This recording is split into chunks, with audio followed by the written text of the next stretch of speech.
सब cinema hall से शुरू होता है। एक बच्चा मैडी है जो अपना चुसनी बार बार बजाता रहता है। एक औरत बहुत नाराज होकर उसे चुप रहने को कहती है। हॉल का कर्मचारी कार्ल आता है और उसे बाहर निकालने लगता है। मैडी ने बिना टिकट के घुसने की ये पहली बार नहीं।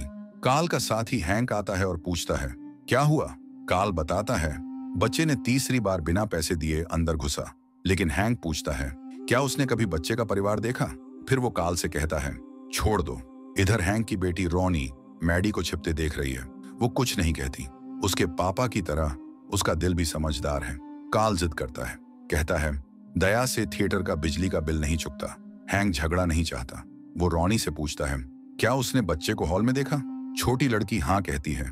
पल भर को मैडी सोचता है वो उसे पकड़वाएगी, लेकिन रोनी कार्ल को गलत दिशा दिखाती है, उसे कहीं और ढूंढने भेजती है। हैंक और उसकी बेटी जाते हैं। मैडी मौका पाकर बाहर आता है, लेकिन कार्ल उसे देख लेता है। बच्चा भागता है। कार्ल चिल्लाता है, अगली बार पुलिस बुलाऊंगा। थोड़ी देर बाद मैडी डेरी की बर्फ से ढकी सुनसान सड़कों पर चलता है। चुसनी अभी भी मुंह में लटकी है, लेकिन आज की रात अलग है। पहले शायद डेरी से भागने का सोचा था, इस बार वो सच में जा रहा है। वो अंगूठा दिखाकर गाड़ी रोकने की कोशिश करता है। गुजरती गाड़ियां नजरअंदाज करती हैं। आखिर एक गाड़ी रुकती है।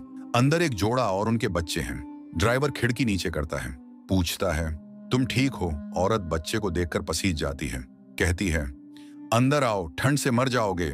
उसे कंबल देती है। आदमी पूछता है, तुम्हारे मम्मी पापा कहाँ हैं? घर का पता बताओ। लेकिन मैडी दूर की नजरों से कहता है, जहां ले जाना चाहो, बस डेरी वापस नहीं। औरत कहती है, हम पोर्टलैंड जा रहे हैं। मैडी बिना सवाल के चुपचाप मान जाता है। गाड़ी चलती है। जोड़ा रेडियो खोलता है। खबर आती है, मॉस्को में जमीन के नीचे परमाणु परीक्षण हो रहे हैं। विशेषज्ञ चेतावनी देते हैं, रेडिएशन पूरी दुनिया के लिए खतरा बन सकता है। बच्चे कुछ और सुनना चाहते हैं। औरत चैनल बदलती है, लेकिन चैनल बदलने से डर नहीं बदलता। धीरे धीरे मैडी को लगता है इस परिवार में कुछ गड़बड़ है। सबसे बड़ी बेटी आर्लीन अपने हाथ में लीवर से लाल तरल सूंघती है। डर के मारे वो इसे मैडी के पास लाती है, उसे भी सूंघने को कहती है। अचानक बिना किसी चेतावनी के गाड़ी में सब हंसने लगते हैं। ये घबराहट भरी हंसी है, तनाव वाली, जैसे दिमाग में कुछ टूट गया हो। ये सामान्य हंसी नहीं, ये टेढ़ी मेढ़ी है, जैसे सब एक पागलपन के चक्कर में फंस गए हों। हंसी गाड़ी में गूंजती है, मैडी के कानों में चुभती है, पेट में गांठ बंध जाती है। उसे समझ आता है वो ऐसे लोगों के साथ फंसा है जो बिल्कुल वैसा नहीं जितना दिखते हैं। डर अब खुलकर आने वाला है। मैडी खिड़की से बाहर देखता है। डेरी की ओर वापसी का साइन दिखता है। हैरान होकर वो कहता है, मुझे लगा पोर्टलैंड जा रहे हैं। वो रुकने की विनती करता है, लेकिन ड्राइवर रेडियो की आवाज तेज कर देता है, बिल्कुल नजरअंदाज। बच्चे का डर बढ़ता है। एक पेट्रोल पंप दिखता है। वो कहता है, रुकिए, बाथरूम जाना है। लेकिन कोई जवाब नहीं। छोटा बच्चा बेमतलब के शब्द दोहराता है। जल्दी ही बाकी भी वही करने लगते हैं, जैसे कोई टेढ़ा मंत्र। मैडी दरवाजा खोलने की कोशिश करता है, बंद है। वो स्टीयरिंग छीनने की कोशिश करता है। झड़प में गलती से औरत के पेट पर लगता है। अचानक वो चीखती है। प्रसव पीड़ा शुरू हो जाती है। गाड़ी में ही बच्चा पैदा होने लगता है। उसके बच्चे और साथी बिना रुके मंत्र दोहराते रहते हैं। बच्चा पैदा होता है, लेकिन ये इंसानी बच्चा नहीं। परिवार की पागल खुशी में मैडी के डर के बीच जो निकलता है वो राक्षस है, जंगली, सपनों का दुस्वप्न। माँ हंसते हंसते उसे नाल से पकड़ती है। वो चीखता है, खून गाड़ी में छिड़कता है। बाकी परिवार मजे से देखते हैं। मैडी डर से जम जाता है। वो चुसनी मुंह में डालता है। औरत के बच्चे टेढ़ी आंखों से उसे घूरते हैं। पल में वो राक्षस उस पर झपटता है। बस बच्चे की चुसनी उड़ती है, पानी में गिरती है। परिवार की हंसी हवा के साथ मिल जाती है। 4 महीने बाद अप्रैल 1962 में हम फील्ड से मिलते हैं। हवाई जहाज का शौकीन स्कूल जाने से पहले डरी के ऊपर उड़ते जहाज देखता है। उसके पास नोटबुक है, उसमें महीनों से देखे जहाजों के मॉडल लिखता है। पास के हवाई अड्डे पर मेजर लेन हनलैंड और कैप्टन रूसो नई जिम्मेदारी लेने आते हैं। हनलैंड डेरी आने से उत्साहित है। रूसो को अच्छा नहीं लग रहा, ये उसकी पसंद की नौकरी नहीं। फिर भी हनलैंड हमेशा की तरह खुशमिजाज है। ठंडे युद्ध में अमेरिका और सोवियत संघ के तनाव पर भी उसका नजरिया सकारात्मक है। कर्नल फुलर खुद उनका स्वागत करता है। बातचीत में बताता है, मेजर हानलैंड की काबिलियत डेरी में बहुत काम आएगी। वो याद दिलाता है, अड्डा भले ही बीच जंगल में लगे, ये देश के 6 सबसे अहम ठिकानों में से एक है। उत्तर में सबसे आगे है। सोवियत हवाई इलाके से सिर्फ आर्कटिक महासागर पार करके 7 घंटे की उड़ान। परमाणु खतरा हुआ तो सबसे पहले हमें पता चलेगा। सुविधाएं दिखाते हुए कैप्टन रूसो एक बंद इलाके पर नजर पड़ती है। विशेष परियोजनाएं लिखा है। उसकी उत्सुकता देख कर्नल बात बदल देता है। हानलैंड से पूछता है, क्या वो अड्डे पर रहेंगे? मेजर कहता है, नहीं, शहर में घर किराए पर लेंगे, बस कुछ बातें बाकी हैं, परिवार आने तक सब तैयार हो जाएगा। कर्नल मुस्कुराता है, बात खत्म करता है, मुझे यकीन है आपको डेयरी पसंद आएगा। शांत जगह है। डेयरी स्कूल में लिली अपना लॉकर खोलती है। अचार का जार गिरता है, फर्श पर टूट जाता है। वो शर्म से लाल हो जाती है। कई बच्चे देखकर हंसते हैं। उसकी दोस्त मार्ज चिंता से पास आती है। लिली मुस्कुराकर कहती है, ठीक हूं। मजाक में कहती है, रात के खाने तक अचार की महक आएगी। मार्ज घबराई हुई कहती है, उसे अपने नए चश्मे से डर लगता है, बहुत बड़े लगते हैं। लिली उसे दिलासा देती है, अच्छे लग रहे हो, लेकिन मार्ज को यकीन नहीं। सच में? साल भर फ्रीक जैसे न दिखूं। जोई का ध्यान खींचना ही मुश्किल है। इधर फिल अपने दोस्त टेडी से बात करता है। फिल परमाणु युग और एलियन की साजिशों का शौकीन है। उसे यकीन है डेयरी में मार्स वाले छिपे हैं, शायद अड्डे में, शायद कोई जमाया हुआ है और उस पर प्रयोग कर रहे हैं। टेडी पूछता है, कम से कम परीक्षा की पढ़ाई की? फिल नफरत से कहता है, किस लिए? तीसरा विश्व युद्ध होने वाला है। अड्डे पर तनाव है। एक पायलट मास्टर्स मेजर हैनलैंड के प्रति नस्लीय नफरत दिखाता है। उसे लगता है वो नियम नहीं मानता, रंगीन अफसर को सम्मान नहीं देता। माहौल भारी हो जाता है। जनरल शॉ आता है। उसकी मौजूदगी से सब चुप। सख्त आवाज में मास्टर्स को डांटता है, अनुशासनहीनता के लिए। इस अड्डे पर रैंक और सम्मान पर बहस नहीं होती। मास्टर्स शर्मिंदा होकर सैल्यूट करता है। शॉ साफ करता है, उसके सैनिकों में भेदभाव बर्दाश्त नहीं। बाद में फिल पड़ोसी को कपड़े बदलते देखता है, लेकिन टेडी ध्यान नहीं देता।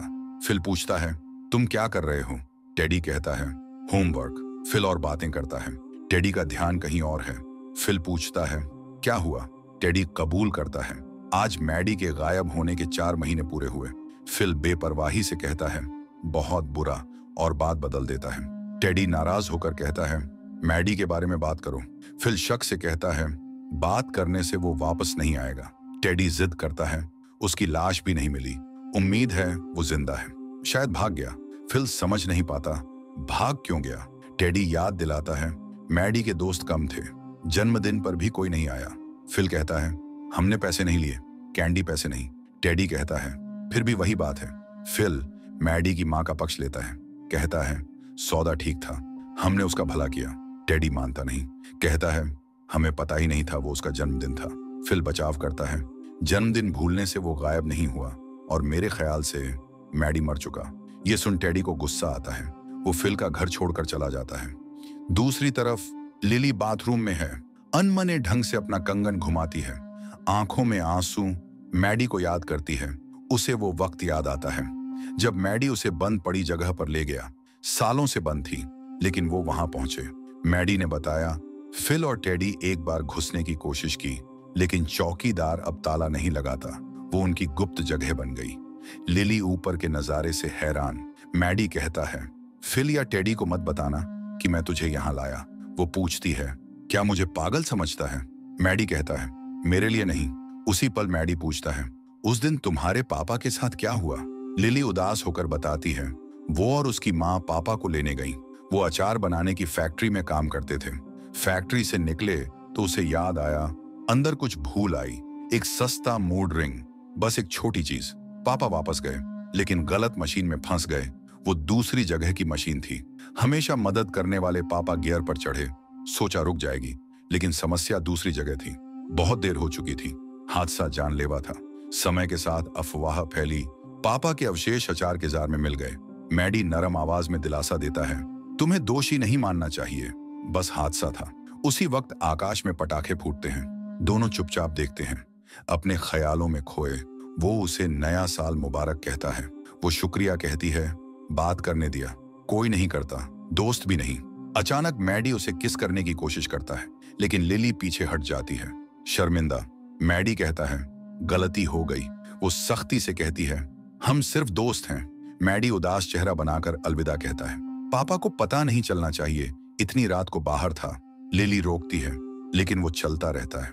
वर्तमान में लिली कंगन को उदासी से देखती है। माँ आती है, याद दिलाती है, कल के लिए कपड़े तैयार करो, कब्रिस्तान जा रहे हैं पापा की कब्र पर। लिली दृढ़ स्वर में कहती है, मैं नहीं जाऊंगी। माँ जिद करती है, 1 साल हो गया, एक बार भी नहीं गई। लिली जानती है, लेकिन कहती है, अभी तैयार नहीं। माँ समझ और सख्ती से कहती है, तुम अकेली नहीं हो जिसे दर्द हुआ, जितनी जल्दी सामना करोगी उतना अच्छा। अचानक लिली को बाथरूम के नाले से आवाज सुनाई देती है। उसे लगता है मैडी है। वो बेतहाशा पूछती है, तुम कहाँ हो? रोते हुए विनती करती है, घर आ जाओ। लेकिन सुनाई देता है, वो उसे नहीं आने देगा। फिर नाले से खून वाली उंगलियां निकलती हैं। लिली डर से चीखती है। अगले दिन स्कूल में वो मार्ज को बताती है, मैडी ने बाथरूम के नाले से बात की। मार्ज हैरान, समझ नहीं पाती, मैडी जिंदा था तो लिली से कम बात करता था, मरने के बाद उससे संपर्क क्यों करेगा? दूसरों के सोचने से डरते हुए मार्ज लिली को बाथरूम ले जाती है ताकि दोस्त सुन न ले। उसे लगता है कहानी पागलपन लगेगी। लिली जिद करती है, कहती है, जो सुना वो सच है, कुछ गढ़ नहीं रही। मार्ज समझाने की कोशिश करती है, गर्मियां आने में 2 महीने बाकी हैं, बिना गॉसिप के गुजारने हैं। लेकिन लिली गुस्से में पूछती है, क्या उसे दूसरों की परवाह ज्यादा है या पैटी और उसके दोस्त मार्ज के बारे में क्या सोचेंगे? मार्ज को बुरा लगता है। वो खुद को शिकार बताती है, कहती है, मैं तो दोस्ती निभा रही हूं, लेकिन कभी कभी बहुत मुश्किल हो जाता है। दूसरी तरफ फिल और टेडी साइकिल पर हैं। फिल टेडी को एलियन की बातों से तंग करता है। लिली उनकी गुप्त जगह पर उनका इंतजार कर रही है। वो आते हैं तो पूछते हैं, यहाँ क्या कर रही हो? लिली कहती है, एक जरूरी बात करनी है। पहले फिल डरता है, शायद वो उसके पापा के अवशेषों की बात करेगी। टेडी कहता है, ऐसा कुछ नहीं हुआ। फिल बताता है, मैडी ने छिपने की जगह के बारे में कुछ न कहने को कहा था, उसे सिर्फ एक बार वहां ले गया। लिली हैरान, सोचती है वो अच्छे दोस्त थे, लेकिन फिल कहता है, बात उतनी आसान नहीं। फिर लिली बाथरूम की बात बताती है। टेडी गंभीर होकर पूछता है, पूरी तरह यकीन है कि मैडी की आवाज थी? लिली दृढ़ता से कहती है, उसकी आवाज थी। उम्मीद है तुम यकीन करोगे। लेकिन फिल हमेशा की तरह शक करता है। टेडी नरमी से कहता है, मुश्किल लगता है, लेकिन पूरी तरह नकार नहीं रहा। फिल को कहानी पचती नहीं, लेकिन टेडी एक सवाल पूछता है, अगर फिल एलियन की बातों पर यकीन करता है तो मैडी किसी जानने वाले से संपर्क क्यों नहीं कर सकता? लिली की आंखों में उम्मीद, पूछती है, अब यकीन करते हो? टेडी सावधानी से कहता है, कोशिश कर रहा हूं। बहुत सी अजीब कहानियां लोग मानते हैं, कुछ सच भी हो सकती हैं, लेकिन इस मामले में पूरी तरह यकीन नहीं। निराश लिली चली जाती है। उसे लगता है कोई समझ नहीं रहा। अड्डे पर शॉ हनलैंड से कहता है, कल जो बदतमीजी की उसकी सजा हो गई, उसकी फ्लाइट रिकॉर्ड में लिखा जाएगा। शॉ साफ करता है, उसके अड्डे पर ऐसी हरकत बर्दाश्त नहीं। अगला, हनलैंड बहुत अच्छा पायलट है, लेकिन एक मिशन में घायल हुआ, सिर्फ वो ही जिंदा बचा, फिर भी उसे नया जहाज टेस्ट करने के लिए यहां भेजा गया। दूसरी तरफ टेडी अपने परिवार के साथ खाना खाता है। बहुत सख्त यहूदी समुदाय। टेडी के पापा उसे देखते हैं, चिंता से पूछते हैं, कुछ परेशान कर रहा है? टेडी घबरा कर पूछता है, क्या किसी बच्चे को किडनैप करके महीनों तक सीवर में रखना और तंग करना मुमकिन है? लेकिन पापा को डिनर पर ऐसी बातें पसंद नहीं। वो कहते हैं, यहूदियों को दुनिया के डर अच्छे से पता है, हकीकत खुद डरावनी है। टेडी को फैंटेसी कम पढ़ने को कहते हैं। बाद में सोने से पहले टेडी कॉमिक्स पढ़ रहा है। अचानक लैंप बंद हो जाता है। वो जलाता है, फिर बंद। तीसरी बार जलाने पर लैंप के शीशे में भयानक चेहरा दिखता है। ये घटना उसे पापा की बात याद दिलाती है। द्वितीय विश्व युद्ध में नाजियों ने यहूदी कैदियों की खाल से लैंप बनाए थे। टेडी डर जाता है, लैंप हिलने लगता है। वो डर से चीखता है। उसका भाई कमरे में दौड़ता है, लेकिन उसे कुछ अजीब नहीं दिखता। अगले दिन टेडी फिल और लिली से गुप्त जगह पर मिलता है। वो बताता है, क्या हुआ? फिल थोड़ा चिंतित, समझता है अब उसकी बारी है। टेडी कहता है, किसी को बताए, लेकिन फिल मना करता है, कोई यकीन नहीं करेगा, माँ बाप भी नहीं, पागल खाने भेज देंगे। बहस के बाद तीनों फैसला करते हैं, मैडी को क्या हुआ ये पता होने तक चुप रहेंगे। डर और बड़े लोगों की मदद न होने से वो लाइब्रेरी जाते हैं, खुद खोजबीन करते हैं। वहां मैडी के गायब होने की खबर मिलती है, सार्वजनिक फाइल से हटाई गई। लेख में पहले लगा मैडी घर से भागा, लेकिन कोई निशान न मिलने पर हत्या की शक, एक बेघर आदमी पर शक, लेकिन कोई जुड़ा नहीं मिला। आखिरी बार 4 जनवरी को सिनेमा में देखा गया, एक कर्मचारी की बेटी के बयान से। उत्सुक होकर तीनों रॉनी से बात करने जाते हैं। वो नाराज होकर कहती है, चले जाओ। पुलिस कई बार उसके घर आई। उसके पापा मुख्य संदिग्ध बने। जाते वक्त फिल कहता है, सीवर में गाना सुनने की वजह से ये सब गलत था। रॉनी उन्हें रोकती है। लिली मौका लेकर बताती है, कुछ रात पहले बाथटब के पाइप से मैडी का गाना सुना। रॉनी हिल जाती है, कबूल करती है, उसने भी कुछ सुना। मैडी का यकीन नहीं, लेकिन थिएटर के बेसमेंट से हंसी, बच्चों की रोने की आवाज धातु की नलियों से आई। उसने अपना नाम भी सुना। ये साझा अनुभव उन्हें जोड़ता है। रॉनी डरते हुए भी मैडी की सच्चाई पता करने शामिल हो जाती है। उसी रात अड्डे पर हनलैंड सोते वक्त हमला होता है। गैस मास्क वाले अज्ञात लोग गुप्त जहाज की जानकारी मांगते हैं। वो मना करता है। वो और मारते हैं। हथियार तान कर कहते हैं, ये खेल नहीं, 3 तक गिनती, गोली मार देंगे। हनलैंड कहता है, ट्रिगर दबाना पड़ेगा। आखिरी पल में रूसो दरवाजा खटखटाता है। हनलैंड मौका लेकर लड़ता है। रूसो अंदर आता है, मास्क वालों से भिड़ता है। वो बिना निशान छोड़े भाग जाते हैं। रूसो पूछता है, वो कौन थे? हनलैंड को पता नहीं। उनकी पहचान रहस्य बनी रहती है। इधर फिल, टेडी, लिली, सूजी और रॉनी थिएटर जाते हैं। मैडी का गाना द म्यूजिक मैन फिल्म से था। रॉनी कहती है, बेसमेंट में उसकी कॉपी होगी। फिल शक करता है, वो बेवकूफी फिल्म क्यों देखें? टेडी कहता है, शायद मैडी कुछ बताना चाहता है। समूह खाली अंधेरे थिएटर में घुसता है। दूर से रॉनी बताती है, फिल्म शुरू होने वाली है। सब बैठते हैं। टेडी रोने लगता है, छिपाने की कोशिश करता है। लिली चिंता से पूछती है, ठीक हो? वो कहता है, हाँ, लेकिन मैडी के बारे में सोचता रहता है। क्या कर सकता था रोकने को? दोष उसे खा रहा है। लिली भी यही महसूस करती है। वो कहती है, मैडी को उसकी जरूरत थी, लेकिन उसने धक्का दिया। अब वो गया, दोष खा रहा है। टेडी भी कबूल करता है, कहता है, हमने और बुरा किया। अगर जन्मदिन पर गए होते जैसे वादा किया, शायद अलग होता। फिल कहता है, किसी की गलती नहीं, लेकिन वो भी रोने लगता है। दोस्तों के साथ दर्द बांटता है। आखिर फिल्म शुरू होती है। लिली और रॉनी ने जो गाना सुना था वो कमरे में गूंजता है। पहले सब ठीक लगता है, लेकिन अचानक स्क्रीन पर मैडी दिखता है, बच्चा लिए। और न्यूक्लिएशन, वो बच्चा राक्षस है जिसने उसे लिया। लेकिन हैरानी यही नहीं रुकती। ट्रैक पर मैडी को ले जाने वाला परिवार भी सीन में आता है। नजारा सबको स्तब्ध कर देता है।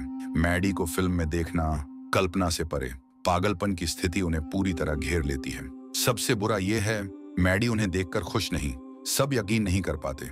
फिल्म में मैडी और वो उन्हें भी देख सकता है। वो उससे बात करने लगते हैं। मैडी धीरे धीरे स्क्रीन के करीब आता है। पृष्ठभूमि अंधेरी हो जाती है। डरावना माहौल बनता है। फिर मैडी पूछता है, क्या तुम लिली, टेडी और फिल हो? वो हाँ कहते हैं और करीब आओ। लेकिन मैडी कहता है, वो यहाँ उनकी वजह से है। उन्होंने झूठ बोला। जब सबसे ज्यादा जरूरत थी वो साथ नहीं थे। उसी पल उसके हाथ का बच्चा रोने लगता है। मैडी सिर झुकाता है, फिर उठाता है। चेहरा भयानक मुस्कान में बदल जाता है। ये नजारा सबको डराता है। बिना चेतावनी मैडी बच्चे को स्क्रीन की ओर फेंकता है। वो छवि तोड़ता हुआ बाहर आता है, अब 2 गुना बड़ा। राक्षस उड़ने लगता है। कमरे में घबराहट फैल जाती है। फिल एलियन की साजिशों वाला चिल्लाता है, ये क्या है? शायद अड्डे पर बड़ा म्यूटेंट बच्चा बनाया। राक्षस उसके सामने मंडराता है। लिली डर से छिप जाती है। राक्षस फिल पर घिनौना हमला करता है, टेडी पर भी। प्रोजेक्शन रूम में रॉनी भागने की कोशिश करती है। दरवाजा बंद हो जाता है। वो अंदर फंस जाती है। लिली सूजी को बचाने की कोशिश करती है, लेकिन राक्षस उस पर भी हमला करता है। फिर भी रॉनी बच निकलती है। वो लिली की ओर दौड़ती है। दोनों बाहर निकलती हैं। रॉनी दरवाजा ताला लगाती है। राक्षस अंदर फंस जाता है।